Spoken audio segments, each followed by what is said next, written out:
कुषाण वंश मौर्योत्तर कालीन भारत का एक ऐसा पहला साम्राज्य था जिसका प्रभाव मध्य एशिया, ईरान, अफगानिस्तान एवं पाकिस्तान तक था।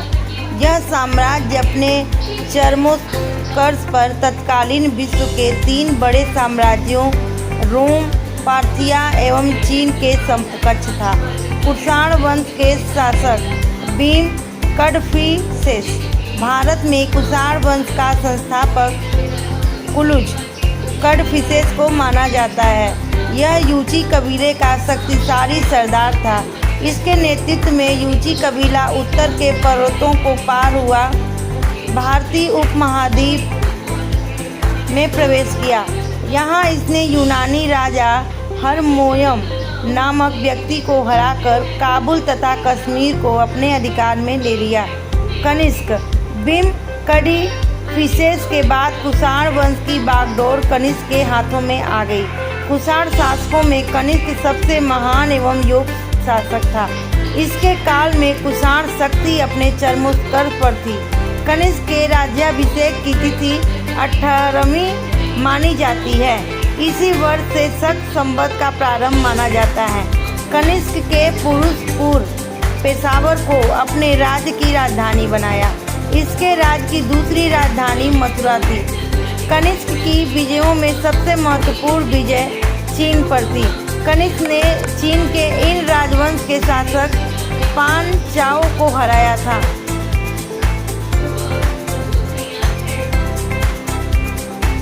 कनिष्क के समय हुए महत्वपूर्ण कार्य। चतुर्थ बौद्ध संगति का आयोजन। कनिष्क बौद्ध धर्म के महायान शाखा का अनुयायी था। कनिष्क के समय कश्मीर के कुंडलवन में चतुर्थ बौद्ध संगति का आयोजन हुआ। इस संगति के अध्यक्ष वासुमित्र तथा उपाध्यक्ष अश्वघोष थे। यहीं पर बौद्ध धर्म हीनयान तथा महायान संप्रदायों में विभाजित हो गया। इसी संगति के में महाविभाषा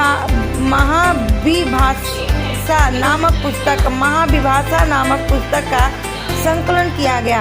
इस पुस्तक को बौद्ध धर्म का विश्व कोश भी कहा जाता है। पुस्तकों में 3 पिटकों लिखी गई टीकाएं संकलित हैं। कनिष्क बौद्ध धर्म का अनुयायी होते हुए भी हर धर्म के लिए सहिष्णु था। गांधार कला शैली। गांधार कला शैली का विकास कनिष्क के काल में गांधार में हुआ। इसे इंडो ग्रीक शैली तथा ग्रीक बुद्धिस्ट शैली भी कहा जाता है। इस कला में बुद्ध एवं बौद्धिस्टों की मूर्तियां काले स्लेटी पाषाण से बनाई गई हैं। मथुरा कला शैली। इस कला शैली का जन्म कनिष्क के समय में मथुरा में हुआ था। इस शैली में लाल बलुआ पत्थर का प्रयोग हुआ।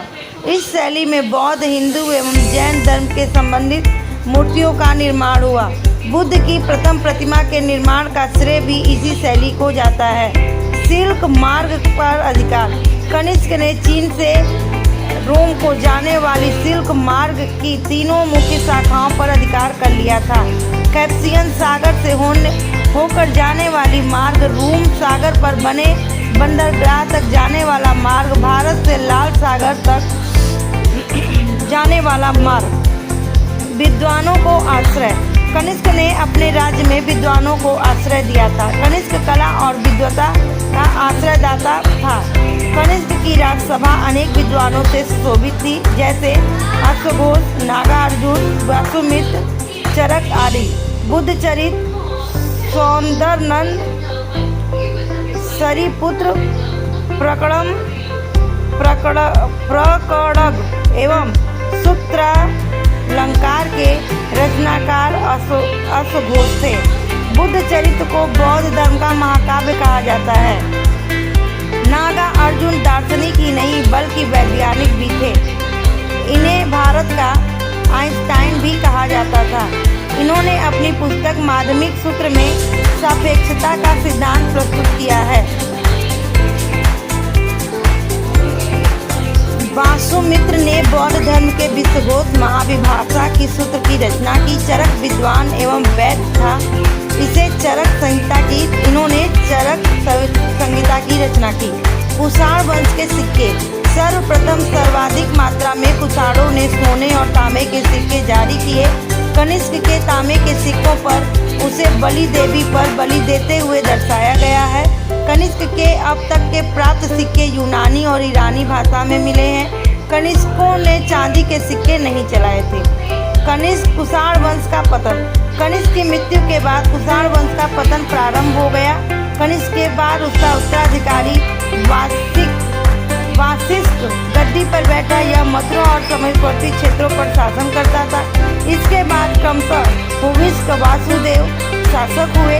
योग उत्तराधिकारी के अभाव में यमुना के तराई वाले भाग पर नाग लोगों ने अधिकार कर लिया। साकेत, प्रयाग एवं मगध को गुप्त राजाओं ने अपने अधिकार में ले लिया। नवीन राजवंशों के उदय ने भी कुषाणों के बिना